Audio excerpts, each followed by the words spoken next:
اللهم صل على محمد وعلى آل محمد كما صليت على إبراهيم وعلى آل إبراهيم إنك حميد مجيد. اللهم بارك على محمد وعلى آل محمد كما باركت على إبراهيم وعلى آل إبراهيم إنك حميد مجيد. الحمد لله نحمده ونستعينه ونستغفره ونؤمن به ونتوكل عليه ونعوذ بالله من شرور أنفسنا ومن سيئات أعمالنا. من يهده الله فلا مضل له ومن يضلله فلا هادي له. ونشهد أن لا إله إلا الله وحده لا شريك له. ونشهد أن سيدنا وسندنا ومولانا محمدا عبده ورسوله صلى الله تعالى عليه وعلى آله وصحبه وبارك وسلم تسليما كثيرا. أما بعد، قال الله تبارك وتعالى في كلامه المجيد والفرقان الحميد: قل هل يستوي الذين يعلمون والذين لا يعلمون إنما يتذكر أولو الألباب. وقال رسول الله صلى الله عليه وسلم: العلماء ورثة الأنبياء، أو كما قال عليه الصلاة والسلام. صدق الله العظيم وصدق رسوله النبي الكريم، ونحن على ذلك من الشاهدين والشاكرين. الحمد لله رب العالمين. अल्हम्दुलिल्लाह। मोहतरम हाज़रीन, बिरादरान इस्लाम, আল্লাহ রাব্বুল আলামিন আমাদেরকে দুনিয়া আখিরাতের কামিয়াবি এবং সফলতা দান করার জন্য কোরআন হাদিসের মাধ্যমে বিভিন্ন আমলের কথা জানিয়ে দিয়েছেন। এই আমল করার মধ্যেই বান্দার জন্য কামিয়াবি এবং সফলতা, এটাও আল্লাহ তাআলা ঘোষণা করেছেন। আমল ছাড়া কোনো ব্যক্তি জান্নাতে যেতে পারবে না। এটা হলো ঈমান, আর একটা হলো আমল। ঈমান মানে হলো আল্লাহ তাআলাকে এক বলে বিশ্বাস করা, আল্লাহ তাআলার গুণাবলী, তার নাম, সবগুলি সহ তিনি যেমন সেরকম তাকে বিশ্বাস করা, যেটা আমরা ঈমানের মুজমালের মধ্যে পড়েছি, আমানতু বিল্লাহি কামা হুয়া বিআসমাইহি ওয়া সিফাতিহি ওয়া ক্বাবিলতু জামিআ আহকামিহি। আমি ঈমান আনলাম আল্লাহর উপর, তার সমস্ত নাম এবং গুণাবলীর উপর, গুণাবলী সহ যেমন তিনি আছেন, এবং তার হুকুমগুলোকে মেনে নিলাম। এটাকে বলা হয় ঈমান। একজন মানুষ যখন ঈমান আনলো, এখন তার উপরে এই ঈমান আনার কারণে কিছু হুকুম আহকাম পালন করা জরুরি হয়ে গেল। এটা হলো ঈমানের দাবি এবং ঈমানের আলামত। যে কেউ দাবি করতে পারে যে আমি মুমিন, আমি মুসলমান, কিন্তু মুখের দাবি গ্রহণযোগ্য না যতক্ষণ না তার দলিল পেশ করা হয়। আমি যে মুমিন, আমি যে ঈমানদার, আমি যে আল্লাহর উপরে ঈমান আনলাম, এই দাবির প্রমাণ এবং দলিল হলো আমল করা। আমল নাই, শুধু মুখে মুসলমান দাবি করে বসে আছে। তো এই লোক সম্পর্কে বলা হয়েছে যে কারোর মাথা না থাকলে যেমন ওই লোকটার কোনো দাম নাই, ওই লোকটাকে চেনা যায় না, অনুরূপভাবে মুসলমান হওয়ার পরে আমল, বিশেষ করে নামাজের অবস্থা এমন যে মানুষের জন্য, শরীরের জন্য মাথা যেমন, ইসলামের জন্য, মুসলমান হওয়ার জন্য নামাজ তেমন। নামাজ যদি না থাকে তো মাথাবিহীন মানুষের মতন অবস্থা। তো আমলটা জরুরি। আমলের মধ্যে সবচেয়ে বড় এবং গুরুত্বপূর্ণ আমল হলো নামাজ। এরপরে অন্যান্য আমল। এই আমলগুলিকে দুই ভাগে ভাগ করা হয়েছে। কিছু হলো আল্লাহ তাআলার হুকুম হাকাম, আর কিছু হলো আল্লাহ তাআলার নিষেধাজ্ঞা। হুকুম হাকামগুলিকে আওয়ামির বলা হয়, যা যা আমাদেরকে করার জন্য হুকুম করেছেন এইগুলো করা, নামাজ, রোজা, হজ, যাকাত, তাসবিহ, তাহলিল, দান, সদকা, ইবাদত, বন্দেগী, এই সবগুলি হলো আহকাম, হুকুম, আওয়ামির। আর কিছু হলো নওয়াহি, নিষেধাজ্ঞা, যেগুলো আমাদেরকে নিষেধ করেছেন, এই কাজটা করো না, ওই কাজটা করো না, মিথ্যা বলো না, সুদ খেও না, ঘুষ খেও না, কসম খেও না, গীবত করো না, এই সবগুলোকে বলা হয় নওয়াহি, নিষেধাজ্ঞা। একজন মুসলমানের জন্য এই উভয় হুকুমটা পালন করা জরুরি, নিষেধাজ্ঞা হোক অথবা আদেশাবলী হোক, যেটাকে এক কথায় বলা যায় করণীয় এবং বর্জনীয়। করণীয় কাজগুলি করলে নেকি পাওয়া যায়, ছেড়ে দিলে গুনাহ হয়।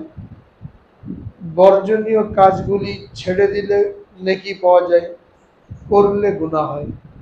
একজন মানুষ যখন করণীয়গুলি করবে, বর্জনীয়গুলি বর্জন করবে, তখন এই আমলের কারণে সে জান্নাতের অধিকারী হবে, যেটাকে আল্লাহ রাব্বুল আলামিন অনেক আয়াতের মধ্যে জানিয়ে দিয়েছেন। মান আমিলা সালিহাম মিন যাকারিন আও উনসা ওয়া হুয়া মুমিন ফালানুহইয়ান্নাহু হায়াতান তাইয়্যিবা ওয়া লানাজজিয়ান্নাহুম আজরাহুম বিআহসানি মা কানু ইয়ামালুন। যে ব্যক্তি ঈমান আনার পরে নেক আমল করে, নেক আমল মানে আল্লাহর হুকুমগুলো পালন করা আর নিষেধাজ্ঞাগুলিকে মেনে চলা, নেক আমল করবে, আল্লাহ রাব্বুল আলামিন বলেন ফালানুহইয়ান্নাহু হায়াতান তাইয়্যিবা, তাকে আমি হায়াতে তাইয়্যিবা, সুখের জিন্দেগি, দুনিয়া এবং আখিরাতে সফলতার জিন্দেগি দান করব। আর আয়াতের মধ্যে ইরশাদ করেন ইন্নাল্লাযীনা আমানু ওয়া আমিলুস সালিহাতি কানাত লাহুম জান্নাতুল ফিরদাউসি নুজুলা। যে ব্যক্তি ঈমান আনলো এবং নেক আমল করলো, তার জন্য জান্নাতের মধ্যে মেহমানদারির ব্যবস্থা হচ্ছে। তো আমল এবং ঈমান এই দুই জিনিস দ্বারা বান্দা জান্নাতের অধিকারী হয়। নেক আমলগুলি করলে যে সওয়াব পাওয়া যায়, এই সওয়াবগুলিকে ধরে রাখার জন্য গুনাহ থেকে বেঁচে থাকা জরুরি। নেক আমলও করলো, গুনাহও করলো, তাহলে এই নেক আমলের যে সওয়াব এগুলি বাকি থাকবে না, তখন তার আমলগুলি কোনো কাজে আসবে না। এটাকে হাদিসের মধ্যে বলা হয়েছে ইত্তাকিল মাহারিম তাকুন আবাদান নাস। তুমি গুনাহ থেকে বাঁচো, হারাম থেকে বাঁচো, তাহলে তুমি সবচেয়ে বড় বুজুর্গ হয়ে যাবে। যদি বুজুর্গ হতে চাও, আল্লাহওয়ালা হতে চাও, তাহলে নেকির কাজ করার সাথে সাথে গুনাহ থেকে বাঁচো। নেকির কাজও করলো, গুনাহর কাজও করলো, এই ব্যক্তি কখনো আল্লাহওয়ালা হতে পারে না, এই ব্যক্তি কখনো বুজুর্গ হতে পারে না। তো আল্লাহওয়ালা হওয়ার জন্য, বুজুর্গ হওয়ার জন্য, আল্লাহর প্রিয় পাত্র হওয়ার জন্য গুনাহ থেকে বাঁচা বেশি জরুরি। নেকির কাজ বেশি করতে না পারি, যেগুলো প্রয়োজন মৌলিক, এইগুলো করার পরে গুনাহ থেকে বাঁচলে এর ফলাফল সে কিয়ামতের দিন লাভ করবে। তো গুনাহ থেকে বাঁচা জরুরি। গুনাহ কি কি, এগুলো নিয়ে বিগত কয়েক সপ্তাহ যেমন আলোচনা হচ্ছিল যে অনেক গুনাহ এমন আছে যেটা আমরা জানি, অনেকগুলো এমন আছে যেগুলো আমরা জানি না, না জানার কারণে গুনার মধ্যে লিপ্ত হই। তো গুনার কাজ জেনে করলেও যে গুনাহ, না জেনে করলেও একই গুনাহ। আল্লাহ পাকের নিকট এরকম কোনো কৈফিয়ত চলবে না যে আমি জানতাম না এটা গুনাহ, না জানাটাও গুনাহ। একজন মুসলমান তার জন্য কি করণীয়, কি বর্জনীয়, এটা অবশ্যই জানতে হবে। কোনো দেশে কেউ যদি বসবাস করে আর ওই দেশের নিয়ম কানুন না জেনে যদি কোনো অপরাধ করে, তাহলে সে জেল জরিমানা থেকে বাঁচতে পারবে না। এই কথা বললে হবে না আমি জানি না দেশের নিয়ম। দেশে বাস করতে হলে দেশের নিয়ম জানতে হয়। আল্লাহর জমিনে বসবাস করতে হলে আল্লাহর হুকুম হাকাম এইগুলো জানা জরুরি। এটাকে হাদিসের মধ্যে বলা হয়েছে তালাবুল ইলমি ফরিজাতুন আলা কুল্লি মুসলিম। প্রত্যেকটা মুসলমানের জন্য এলেম তলব করা ফরজ, এলেম অর্জন করা ফরজ। কোন এলেম? যার দ্বারা সে হালাল হারাম জানবে, যার দ্বারা সে গুনার কাজ আর নেকির কাজ সম্পর্কে অবগত হবে, এটা প্রত্যেকের জন্য জানা ফরজ। তালাবুল ইলমি ফরিজাতুন আলা কুল্লি মুসলিম, প্রত্যেক মুসলমানের জন্য এলেম অর্জন করা ফরজ। তাহলে আল্লাহ পাকের নিকটে এই কৈফিয়ত চলবে না যে আমি তো জানতাম না, না জেনে এই গুনাহটা করে ফেলেছি। গুনাহ থেকে বেঁচে থাকা জরুরি। এই সমস্ত গুনাহ নিয়ে আলোচনা হচ্ছিল কয়েক সপ্তাহ যাবৎ। যেমন এক সপ্তাহ আলোচনা করা হলো কবিরা গুনাহ, যে গুনাহগুলি তওবা ছাড়া মাফ হয় না, এই গুনাহ নিয়ে আলোচনা হচ্ছিল। বেপর্দা থাকা, পুরুষ মহিলা সকলের জন্য পর্দা জরুরি। গত সপ্তাহে আলোচনা হয়েছে যে নামাজও যেমন ফরজ, রোজাও যেমন ফরজ, হজ যেমন ফরজ, এরকম মহিলা পুরুষ উভয়ের জন্য পর্দা করা ফরজ।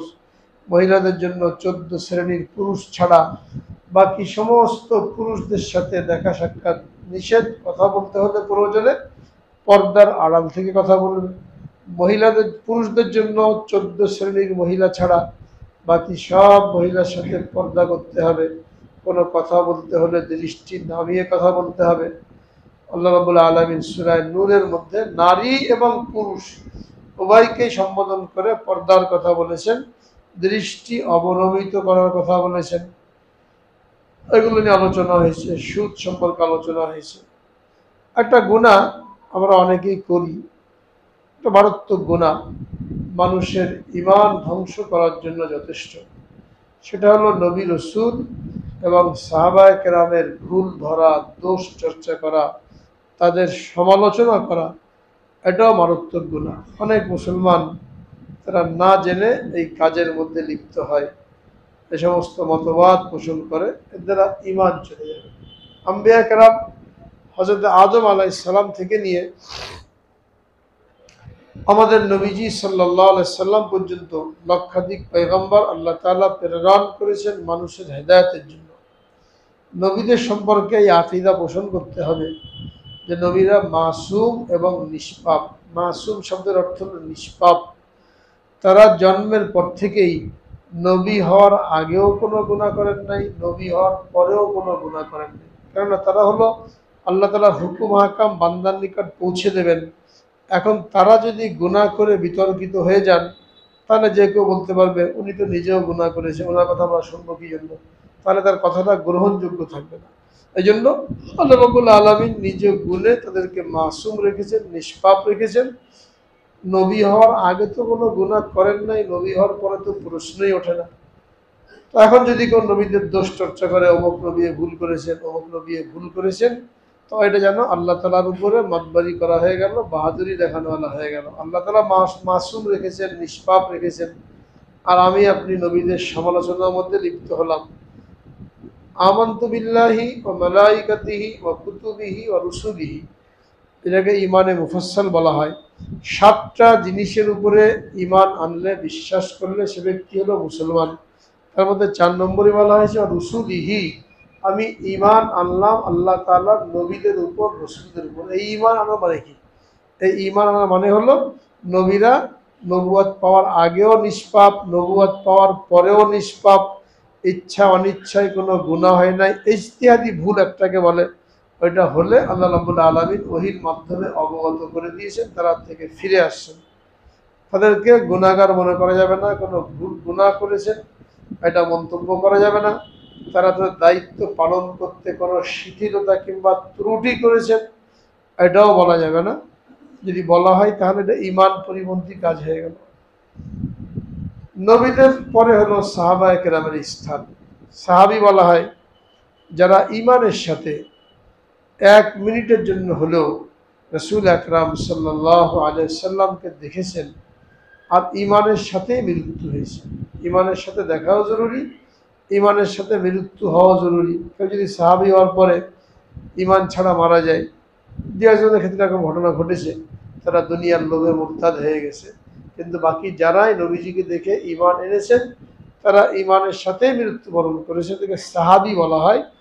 এই সাহাবায়ে কেরামের মর্তবা নবীদের পরে, আল্লাহর পরে নবীদের স্থান, নবীদের পরে সাহাবিদের স্থান। বিশেষ করে আমাদের নবীজি সাহাবায়ে কেরাম, যাদের সংখ্যা শুধু বিদায় হজের সময় ছিল ১.৫ লক্ষ মতন। এই সমস্ত সাহাবায়ে কেরাম সম্পর্কে রাসূল আকরাম সাল্লাল্লাহু আলাইহি সাল্লাম ইরশাদ করেছেন, আসহাবি কান নুজুম ফাবিআইহিম ইকতাদাইতুম ইহতাদাইতুম। আমার সাহাবীরা হলেন আকাশের নক্ষত্র তুল্য, তাদের যে কাউকে তোমরা অনুসরণ করবে তোমরা হেদায়েত পেয়ে যাবে। কোনো বাছ বিচার করেন নাই যে আমাকে কতক্ষণের জন্য দেখলো, আমার সোহবতে কতক্ষণ থাকলো, কে আগে মুসলমান হলো কে পরে মুসলমান হলো, কোনো বাছ বিচার না করে সমস্ত সাহাবীদের সম্পর্কে বলেছেন আমার সাহাবীরা হলো আকাশের নক্ষত্র তুল্য। আকাশের নক্ষত্র দেখে যেমন সমুদ্রের মধ্যে নাবিক পথ খুঁজে পায়, মরুভূমির মধ্যে মুসাফির পথ খুঁজে পায়, অনুরূপভাবে সাহাবায়ে কেরামের জীবন আদর্শ এটা অনুসরণ করলে মানুষ হেদায়েত পায়, আল্লাহকে পায়, জান্নাতের অধিকারী হয়ে যায়। রাসূল আকরাম সাল্লাল্লাহু আলাইহি সাল্লামের সোহবতের কারণে তারা এত দামি হয়েছিলেন, নবীজির সাথে থাকার কারণে তাদের ঈমান আমল এত মজবুত হয়েছিল যে রাসূল আকরাম সাল্লাল্লাহু আলাইহি সাল্লামের সাথে একজন সাহাবী যিনি জিহাদের ময়দানে গেছেন ঘোড়ায় চড়ে, ওই ঘোড়ার শরীরে কিংবা নাকে যে ধুলা লেগেছে ওই ধুলার দাম সাহাবীদের পরে যত মুমিন মুসলমান কিয়ামত পর্যন্ত আসবে তাদের ঈমান আমলের চেয়ে বেশি। সাহাবীদের পরে কোটি কোটি মুসলমান দুনিয়াতে আসবে, সকলের ঈমান আমল যদি এক পাল্লায় রাখা হয়, আর একজন সাহাবী যিনি নবীজির সাথে জিহাদের ময়দানে গেছেন ঘোড়ায় চড়ে, ওই ঘোড়ার পায়ে কিংবা নাকে যে ধুলা লেগেছে এই ধুলার দাম বেশি। তাহলে এদের সমালোচনা করা, এদের দোষ ধরা, ভুল ত্রুটি ধরা আমার আপনার জন্য কিভাবে জায়েজ হতে পারে? এতটুকু পার্থক্য যে আম্বিয়া কেরাম তারা মাসুম, তারা কোনো গুনাহ করেন নাই, নবুয়তের আগেও না পরেও না। আর সাহাবায়ে কেরাম তারা মানুষ, আমাদের মতনই মানুষ, গুনাহ হয়েছে, গুনাহ থেকে তওবা করেছেন, আল্লাহ তাআলা গুনাহ মাফ করে তাদের সকলের জন্য জান্নাতের সুসংবাদ দিয়ে দিয়েছেন। আমার আপনার জন্য কোনো গ্যারান্টি নাই যে ঈমানের সাথে মৃত্যু হবে কিংবা আমি আপনি জান্নাতি হব, এটা কোনো গ্যারান্টি না। মৃত্যুর আগ পর্যন্ত কেউ বলতে পারে না এই লোকটার কী অবস্থা। কিন্তু সব সাহাবী সম্পর্কে আল্লাহ রাব্বুল আলামিন কোরআনে পাকের মধ্যে কি বলছেন, ওয়াস-সাবিকুনাল আউওয়ালুনা মিনাল মুহাজিরিন ওয়াল আনসার ওয়াল্লাযীনা ইত্তাবাউহুম বিইহসান রাদিয়াল্লাহু আনহুম ওয়া রাদু আনহু। যারা মুহাজির কিংবা আনসার নবীজির উপরে ঈমান এনেছে, নবীজিকে দেখেছে, তাদের সকলের উপরে আল্লাহ খুশি হয়ে গেছে, তারাও আল্লাহর উপরে খুশি। যখন আল্লাহ রাব্বুল আলামিন তাদের উপরে খুশি হয়ে গেলেন তো তাকে কি জাহান্নামে দেবেন? এই আয়াত দ্বারা বুঝে আসে সমস্ত সাহাবায়ে কেরাম জান্নাতি। আরো আয়াত আছে সূরা হাদীদ ১৭ পারার মধ্যে আল্লাহ রাব্বুল আলামিন বলেন, ওয়াকুল্লাহু ওয়া'আদাল্লাহুল হুসনা ওয়াল্লাহু বিমা তা'মালুনা খাবীর। প্রত্যেক সাহাবীর জন্যই আল্লাহ রাব্বুল আলামিন জান্নাতের ওয়াদা করেছেন। পরবর্তীতে তারা ভুল করবে, নবীজির ইন্তেকালের পরে তারা ভুল করবে, কিছু ভুল হতে পারে, এটা আল্লাহ তাআলা জানেন। এজন্য বলেছেন আল্লাহু বিমা তা'মালুনা খাবীর, আল্লাহ জানেন তারা কি কি করবে। এরপরেও নবীজির সোহবতের বরকতে আল্লাহ রাব্বুল আলামিন থেকে মাফ করে দিয়েছেন।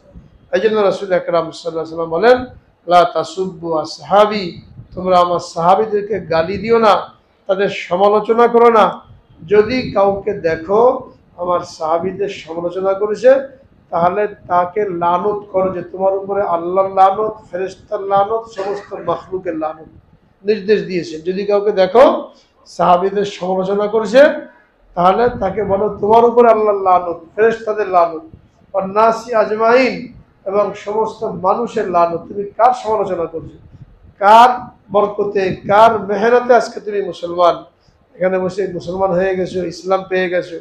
এসি ঘরের মধ্যে বসে, আরামের মধ্যে বসে গবেষণা করো কোরআন হাদিস নিয়ে, আর সাহাবীদের ভুল ধরো।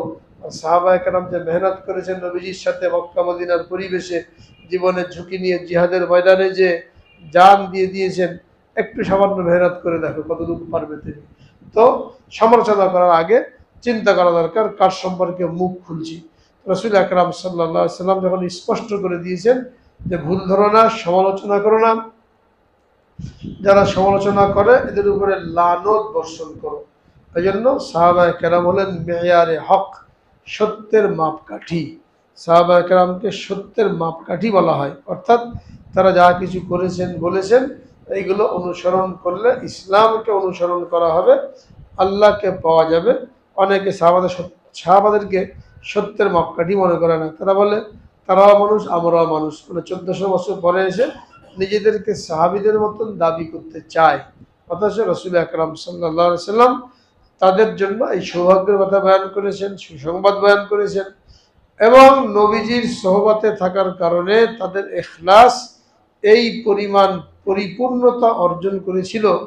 রাসূল আকরাম সাল্লাল্লাহু আলাইহি সাল্লাম ইরশাদ করেন, আমার সাহাবীদের কেউ যদি আধা শ গম কিংবা আটা দান করে, আধা শ এখনকার হিসাবে 2.5 কেজি, এই পরিমাণ কেউ যদি গম বা জব দান করে, আর পরবর্তীতে যারা আসবে তারা যদি উহুদ পাহাড় পরিমাণ স্বর্ণ দান করে, তাহলে আমার সাহাবীদের এই 2.5 কেজি গমের বরাবর হবে না। কেন?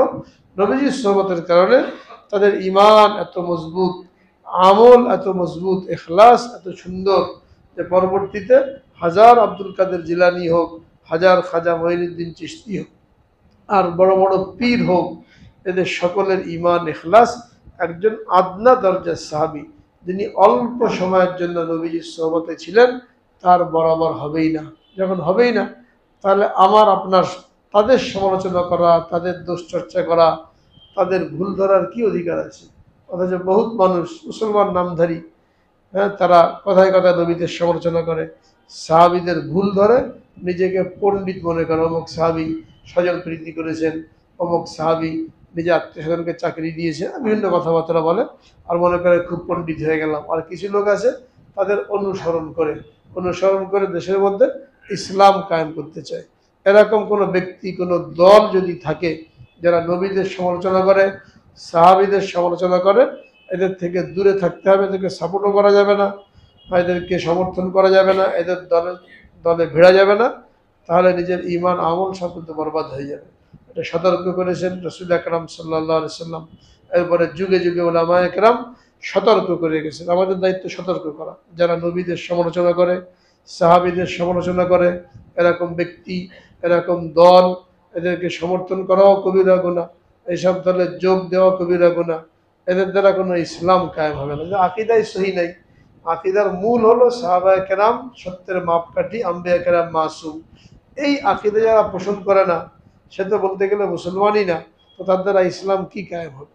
এটাকে ভালো করে মনে রাখতে হবে। সাহাবায়ে কেরামের পরে যে মর্যাদা ঘোষণা করা হয়েছে, এটা হলো উলামায়ে কেরামের মর্যাদা।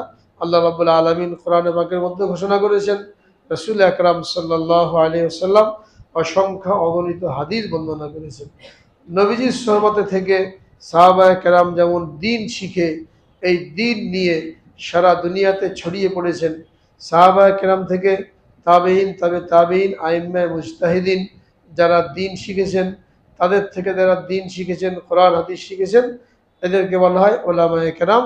সাহাবীদের পরেই উলামায়ে কেরামের মর্যাদা, যেটা রাসূল আকরাম সাল্লাল্লাহু আলাইহি ওয়াসাল্লাম ইরশাদ করেছেন, আল উলামা ওয়ারাসাতুল আম্বিয়া।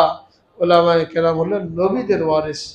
নবীদেরকে যে কাজের জন্য পাঠানো হয়েছিল, আল্লাহ ভোলা মানুষকে আল্লাহর সাথে মিলিয়ে দেওয়ার জন্য, জাহান্নামের পথে চলনেওয়ালা মানুষকে জান্নাতের পথে পরিচালিত করার জন্য, আমাদের নবীজির মাধ্যমে নবুয়তের ধারাবাহিকতা শেষ হয়ে যাওয়ার কারণে উলামায়ে কেরামের উপরে এই জিম্মাদারি আসছে। এবং সাহাবায়ে কেরামের পরে যুগে যুগে, দেশে দেশে, শতাব্দীতে উলামায়ে কেরাম তাদের জীবন বাজি রেখে, জান মাল শেষ করে এই দ্বীন মানুষের নিকট পৌঁছে দিয়েছেন, দ্বীনের মেহনত করেছেন, যার কারণে এখনো দ্বীন টিকে আছে। জালেম বাদশাদের সামনে হক কথা কারা বলেছেন? উলামায়ে কেরাম বলেছেন। ফাঁসির কাস্টে কারা ঝুলেছেন? তারাই ঝুলেছেন। জেলে গেছেন কারা? তারাই। যারা এমনি সামান্য নামাজ কালাম করে, কিছু দিনের কথা বলে, এদের কেউ জেলেও যায় নাই, এদের কারো ফাঁসিও হয় নাই, এরা জালেম সরকারের বিরুদ্ধে কখনো কথাও বলে নাই। পুরা ইতিহাস 1400 বছরে তালাশ করলে দেখা যাবে জালেমের সামনে হক কথা বলা, হ্যাঁ, ফাঁসি কাষ্ঠে ঝোলা, নির্বাসিত হওয়া, স্ত্রীকে বিধবা করা, সন্তানকে এতিম করা, এগুলো ওলামায়ে কেরাম নবীর ওয়ারিস হওয়ার কারণে করে গেছে। নবীদের কাজ ছিল তিনটা দায়িত্ব দিয়ে আল্লাহ রাব্বুল আলামিন নবীদেরকে পাঠিয়েছিলেন। তালিম, তাবলীগ, তাজকিয়া, তিনটা কাজ নবীরা করতেন। তালিম অর্থাৎ কিতাব উম্মতকে শিখাতেন। যে নবীর উপরে যে কিতাব অবতীর্ণ হয়েছে ওই কিতাবের এলেম উম্মতকে শিখিয়েছেন, এটাকে বলা হয় তালিম। রাসূল আকরাম সাল্লাল্লাহু আলাইহি সাল্লামের উম্মতে যারা, এবং তিনি নিজে কোরআন শিখিয়েছেন, কোরআন গ্রহণ করার পরে ওহির মাধ্যমে এটা উম্মতকে শিক্ষা দিয়েছিল। তালিম মানে হলো কোরআন হাদিস মানুষকে শিখানো। 2 নম্বর হলো তাবলীগ, যারা শিখতে আসে না তাদের কাছে যে ঘরে ঘরে যে এই দ্বীনকে পৌঁছে দেওয়া। 3 নম্বর হলো তাজকিয়া, অর্থাৎ আত্মশুদ্ধি করা। প্রত্যেক মানুষের অন্তরে 10টা রোগ আছে, এক একটা রোগ জাহান্নামে নেওয়ার জন্য যথেষ্ট। এই রোগগুলি দূর করে 10টা রোগের বিপরীতে 10টা গুণ অর্জন করা, এটাকে বলা হয় তাজকিয়া। সাহাবায়ে কেরাম নবীজির নিকট আসতেন, নিজেদের রোগের কথা বলতেন, রাসূলুল্লাহ সাল্লাল্লাহু আলাইহি সাল্লাম চিকিৎসা বলতেন। হ্যাঁ, এই চিকিৎসার দ্বারা তাদের অন্তরের রোগগুলো দূর হতো। পরবর্তীতে ওলামায়ে কেরাম তারা নিজেদের অন্তরের রোগের ইসলাহ করে অন্যদের রোগের ইসলাহ করেন। তো 3 জিম্মাদারি যেটা নবীদের কাজ ছিল, তালিম, তাবলীগ, তাজকিয়া, এই 3 জিম্মাদারি পরিপূর্ণভাবে ওলামায়ে কেরামই যুগে যুগে পালন করেছেন, এখনো করেছেন। এবং এটা ওলামাদের দ্বারাই সম্ভব, আলেমদের দ্বারাই সম্ভব, সাধারণ মানুষ দ্বারা সম্ভব না। সম্ভব? নিজেরই পড়া সহি না, সে অন্যকে কি কোরআন শিখাবে? যে 2 রাকাত নামাজ কেমনে পড়তে হয়, হাজার হাজার মাসলা, শত শত মাসলা, এইটাই যে জানে না, সে অন্যকে কি মাসলা শিখাবে? তালিমের পরিপূর্ণ হক এটা ওলামায়ে কেরামই আদায় করতে পারে, যেহেতু তারাও শিখেছেন এবং তারা করে যাচ্ছেন। সাধারণ মানুষের দ্বারা এটা সম্ভবই না। তারা নিজেরা শিখতে পারে কিন্তু অন্যকে শেখানো সম্ভব না। তাবলীগের কাজ যে যতটুকু জানে অন্যকে শেখাতে পারে, এখানে ওলামায়ে কেরাম করেছেন। সাধারণ লোক ওলামায়ে কেরাম থেকে শিখে তারা অন্যকে বলতে পারেন, এখানে সাধারণ মানুষ করতে পারে। আর তাজকিয়া, নিজের আত্মশুদ্ধি করে অন্যের আত্মশুদ্ধি করা, এটা নবীদের জিম্মাদারি ছিল। নবীর ওয়ারিস হওয়ার কারণে ওলামায়ে কেরাম এই জিম্মাদারি পেয়েছেন এবং তারাই অন্যের সাথে সম্পর্ক রেখে নিজের অন্তরে পরিশুদ্ধ করে তারাও অন্যের রোগের চিকিৎসা করেন। এটাও সাধারণ মানুষের দ্বারা সম্ভব না। তাহলে বোঝা গেল নবীওয়ালা কাজ যেটাকে বলা হয়। মানুষের মধ্যে ভুল প্রচার করা হয়, কিছু লোক তবলিগ করে, চিল্লা দেয়, তারা বলে আমরাই আসল নবীওয়ালা কাজ করেনা। এরা জানেই না নবীওয়ালা কাজ কয়টা।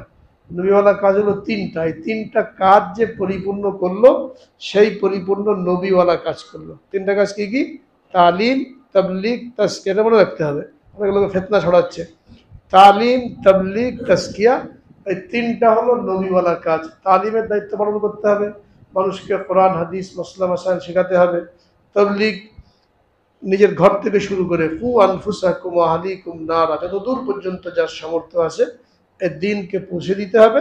আর তাজকিয়া, নিজের অন্তরকে পরিশুদ্ধ করে অন্যের অন্তরকে পরিশুদ্ধ করার জন্য মেহনত করতে হবে। এই 3টা হলো নবীওয়ালা কাজ। যারা 3টা দায়িত্বই পালন করলো তারা নবীওয়ালা কাজ করলো। যারা একটা করলো এরা পরিপূর্ণ নবীওয়ালা কাজ করে না, আংশিক কাজ করে যাচ্ছে। এটা ভালো, আল্লাহ পাকের নির্দেশ। কিন্তু এইটা করে তারা যদি মনে করে আমরা আলেমের চাইতে উপরে উঠে গেলাম, আমরাই তো নবীওয়ালা কাজ করেছি, আলেমরা কি করে, এরকম যদি সমালোচনা করে, তাহলে সাহাবায়ে কেরামের সমালোচনা করে যে পরিমাণ গুনাহগার, ওলামায়ে কেরামের সমালোচনা এই কারণে যে তারা কি নবীওয়ালা কাজ করে, দ্বীনের কাজ করে, দ্বীনের কাজ তো আমরাই করি, এটা মনে করে নিজেদেরকে বড় মনে করা, ওলামায়ে কেরামকে তুচ্ছ তাচ্ছিল্য করা, সমালোচনা করা, বিভিন্ন রকমের মন্তব্য করা, এটা সামান্য একটু দ্বীনের কাজ করে তারা এই জিনিসটা করার কারণে সমান অপরাধে অপরাধী। এর থেকে দূরে থাকা জরুরি, নিজের ঈমানকে হেফাজত করার জন্য, আমলকে হেফাজত করার জন্য জরুরি। একজন আলেম যিনি মসজিদে খেদমত করেন, মাদ্রাসার খেদমত করেন, তারা সাধারণত একা একাই থাকেন, বাসা বাড়ি দেশে থাকে। 11 মাস দেখতে গেলে তারা এই মাদ্রাসা মসজিদে পড়ে থাকেন। মাঝে মাঝে ছুটি নিয়ে মাসে 3 দিনের জন্য গেলে পুরো 1 বছরে তারা 1 মাস পরিবারকে সময় দিতে পারেন। আর বাকি 11 মাস দিনের মেহনতেই থাকেন, উম্মতের ফিকিরেই থাকেন। আর যারা চিল্লা দিল দুই একটা, বছরে একটা চিল্লা দিল, 11 মাস বিয়ে বাচ্চা নিয়ে চাকরি বাকরি থাকে, আর বছরে একটা চিল্লা লাগিয়ে কি মনে করে বাস আমি তো উপরে উঠে গেছি, আলেমরা চিল্লা দেয় না, আমরা চিল্লা দিয়ে বেড়াই। আলেমরা 11 মাস চিল্লা দিয়ে যাচ্ছে, ওলামা মানুষের জন্য মেহনত করে যাচ্ছে, সারাদিন সফর করে যাচ্ছে, আর এরা 11 মাস বিয়ে বাচ্চা নিয়ে থেকে একটা চিল্লা দিয়ে নিজেদের করে দাবি মনে করে, চাকরি করে 40,000 টাকা, 50,000 টাকা, 1 লাখ টাকা, আরামে জীবন চলে। ওলামা একরাম যারা মসজিদ মাদ্রাসায় থাকেন বেতন কত, 15,000 টাকা, 20,000 টাকা। আপনি দুনিয়া পুরা কামাই করলেন, বিয়ে বাচ্চাকে সময় দিলেন, মাসে একটা চিল্লা দিয়ে নিজেকে খুব তল্লিবেলা মনে করলেন। ওলামা একরাম যারা সমস্ত লাইনে কুরবানি করে মসজিদ মাদ্রাসার মাধ্যমে দিনকে উম্মতের নিকট পৌঁছানোর জন্য তাদের জীবন বাজি রাখলেন, এদের সমালোচনা করতে শুরু করলেন, এরা তবলিগের কি বোঝে, এরা তবলিগের কি হেফাজত করে, আমরাই তো সব করি। এটা হলো বাসের চেয়ে কুঞ্চি বড় সেই অবস্থা। এরকম যদি কেউ হয়, 3 শ্রেণীর লোক ওলামায়ে কেরামের সমালোচনা করে, এটা মনে রাখতে হবে। 3 শ্রেণীর লোক ওলামায়ে কেরামের সমালোচনা করে নিজেদের আখেরাতকে বরবাদ করে। 1 শ্রেণীর লোক যারা নাস্তিক মুরতাদ, এরা দিন মানে না, কোরআন হাদিস মানে না, তো এদের কাছে যেই কোরআন হাদিসের কথা বলুক তারা সমালোচনা করবেই, এরা তো নিজেদের আখেরাত নষ্ট করেই আছে। আর 1 শ্রেণীর লোকেরা দুনিয়াদার, নামাজ কালাম করে কোনো রকম, নিজের কাজে ব্যস্ত, কলকারখানা নিয়ে ব্যস্ত, চাকরি নিয়ে ব্যস্ত, মাঠ নিয়ে ব্যস্ত, শুধু 5 ওয়াক্ত নামাজটা পড়ে আর আরামে জীবনযাপন করে। ওলামা একরাম হালাল হারামের কথা বলেন, পর্দার কথা বলেন, সুদ ঘুষের কথা বলেন, এই কারণে তারা ওলামাদের সমালোচনা করে। দেখেন না যে বিভিন্ন মাহফিলের মধ্যে স্বৈরাচারের আমলে কেউ যদি ইসলামের কথা, পর্দার কথা, সুদের কথা বলতে যেত, ওলামা একরাম এমপি, মন্ত্রী, চেয়ারম্যান কি মেম্বার থেকে স্টেজ থেকে নামিয়ে দিতে, কোরআন হাদিসের কথা বলেন, উনি বয়ান করছে কোরআন হাদিসের কথা, সুদের কথা বলছে, ঘুষের কথা বলছে, নামিয়ে দিল, বলে কোরআন হাদিসের ওয়াজ করেন। তো কোরআন হাদিসের ওয়াজ মানে কি? মাটির নিচের কথা, আসমানের উপরের কথা, এটাকে মনে হচ্ছে কোরআন হাদিসের কথা। কোরআনের মধ্যে ব্যবসার কথা নাই, পর্দার কথা নাই, সুদের কথা নাই, ঘুষের কথা নাই, এসবই তো বাস্তব জীবন মানুষের। এইগুলো বলতে গেলে কি বলতো, কোরআন হাদিসের ওয়াজ করেন, কি রাজনীতির ওয়াজ করেন? এটা তো রাজনীতি না। তো তাদের হাতে ঘা লাগে যে হারাম ছাড়তে হবে, পর্দা মধ্যে বিবিকে রাখতে হবে, সুদ ঘুষ পরিত্যাগ করতে হবে, এই কারণে তারাও সমালোচনা করে। আর এক লোক যারা নিজেদেরকে দিনদার বলে মনে করে, দিনের মেহনত করে, একটু তালিমে বসে, একটু মশারা করে, একটু সময় লাগে, মনে করে বাস আমরাই দিনের ধারক বাহক, আলেমদের দ্বারা কি মাদ্রাসা দরকার নাই, আর আলেমের দরকার নাই, আমরা যথেষ্ট। হ্যাঁ, এরা হলো ওলামা বিদ্বেষী।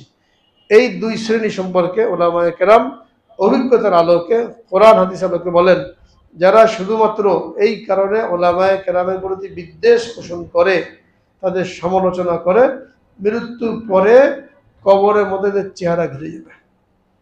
কেবলার দিকে দেখে কবর দেওয়া হয়, যারা আলেমদের সমালোচনা করে দিনই কারণে, দিনের কথা বলার কারণে, কবরে রাখার পরে এদের চেহারা কিন্তু ঘুরে যাবে। যদি কারো বিশ্বাস না হয় কবর খুলে দেখতে পারে। আর হতে পারে ইমানি মৃত্যু নসিব হবে না। যখন ওলামায়ে কেরামের অবদান, তারা নায়েবে নবী রাসূল আকরাম সাল্লাল্লাহু আলাইহি ওয়াসাল্লাম ইরশাদ করেছেন, আল ফারকু মা বাইনান নাবিয়্যিন ওয়াল উলামা ফিল জান্নাতি দারাজাতুন ওয়াহিদাতুন। জান্নাতের মধ্যে নবী আর আলেমদের মধ্যে পার্থক্য থাকবে একটা দরজা।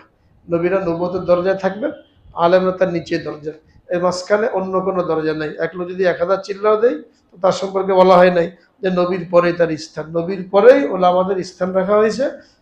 আল ফারকু মা বাইনান নাবিয়্যিন ওয়াল উলামা ফিল জান্নাতি দারাজাতুন ওয়াহিদাতুন। জান্নাতের মধ্যে আলেম এবং নবীদের মধ্যে একটা দরজায় পার্থক্য, যে আলেম নবীরা নবীদের জায়গায় থাকবেন, এরপরে ওলামায়ে কেরাম স্থান কি জন্য?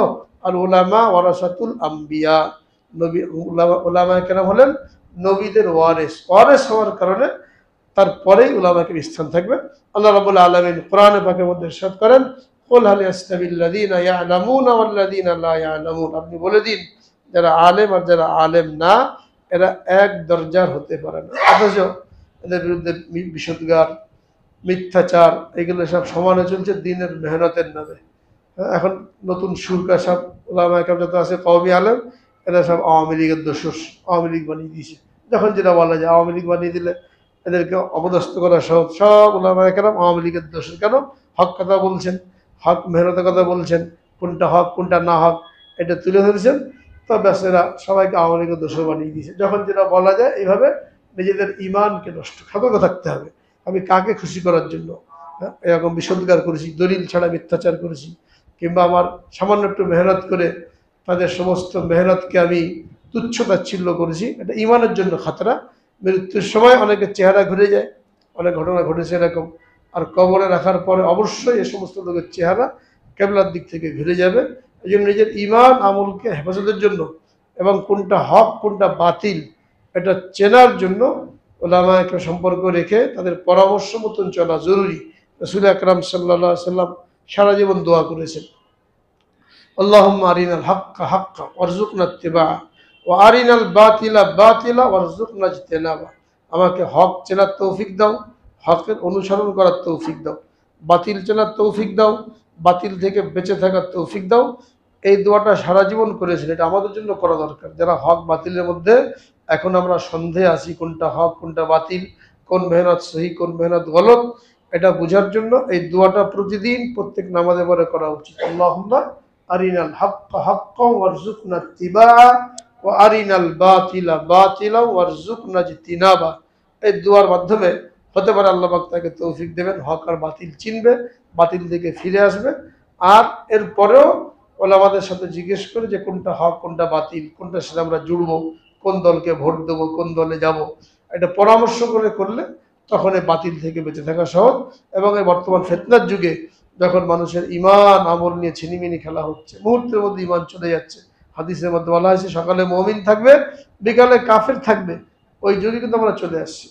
সকালে মুমিন বিকেলে কাফের, বিকেলে মুমিন সকালে কাফের, আস্তে আস্তে আমরা ওই যুগে চলে আসছি। যে কোনো মুহূর্তে ইমান চলে যেতে পারে, একটা মন্তব্য করব, একটা কথা বলবো, লাঠি ধরবো, ইমান চলে যাবে। এই জন্য আল্লাহর কাছে দোয়া করতে থাকা যেন হক চেনার তৌফিক দেন, আর ওলামা কেরামকে মহব্বত করে তাদের সাথে সম্পর্ক রেখে পরামর্শ করে চললে ইমান আমল ইনশাআল্লাহ হেফাজত হবে। আল্লাহ পাক সকলকে বুঝার এবং আমল করার তৌফিক দান করেন। আখিরু দাওয়ানা আলহামদুলিল্লাহি।